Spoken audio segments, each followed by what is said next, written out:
तो हमारे पास है ये वैन डी ग्राफ जनरेटर। तो आपने मिस्टर बीन के एपिसोड्स में देखा होगा कि जब वो मेटास्फीयर को टच करता है तो उसके बाल खड़े हो जाते हैं, या आपने देखा होगा कि आसमानी बिजली जमीन पे किस तरह से आती है।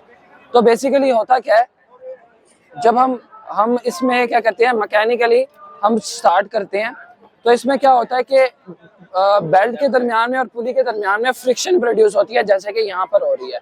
फ्रिक्शन प्रोड्यूस होने की वजह से चार्जेस सेपरेट होते हैं और सेपरेशन की वजह से बेल्ट के थ्रू वो मेटास्फीयर पर आ जाते हैं। अब चूंकि हमने यहाँ पे बालों की एक डमी लगाई हुई है, तो इसमें क्या है, कोई भी चार्ज नहीं है। तो क्या हुआ, मेटास्फीयर से एक स्पेशल चार्ज इस बालों में आ गया। तो जब सिमिलर चार्ज होगा हर एक बाल में, तो उससे क्या होगा, रिपल्शन। जैसे आप मैग्नेट ले लेते हैं, मैग्नेट में क्या होता है, नॉर्थ और नॉर्थ को पास करो तो वो रिपेल होगा, एक दूसरे को दूर करेगा। तो इससे क्या होगा, रिपल्शन की वजह से बाल खड़े होंगे। अब ये अपोजिट मेटल सफेयर है जिसपे अपोजिट चार्ज है, इसको मैं इसके करीब करूंगा तो अट्रैक्शन होना स्टार्ट हो जाएगी इस तरह से, ठीक है।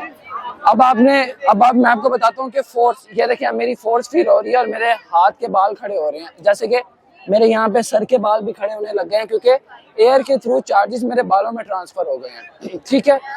अब जैसे कि मैंने पहले बताया कि हमारे पास लाइटनिंग स्ट्राइक होती है, बिजली गिरती है जमीन पे, तो होता क्या है कि फ्रिक्शन की वजह से और केमिकल रिएक्शंस की वजह से बादलों में चार्ज प्रोड्यूस होता है, और हमारे पास जमीन पे भी चार्ज होता है। तो उसकी वजह से क्या होता है कि अपोजिट चार्ज होने की वजह से एक डिफरेंस क्रिएट होता है, जिससे हमारे पास इस तरह की आग प्रोड्यूस होती है और स्पार्क जनरेट हो जाता है। जैसे हमारे पास आसमानी बिजली जमीन पर गिरती है और हमें एयर आयोनाइज होकर उसमें से रास्ता बना के बिजली जमीन पर आ जाती है और हमें नजर आती है कि बिजली गिर रही है।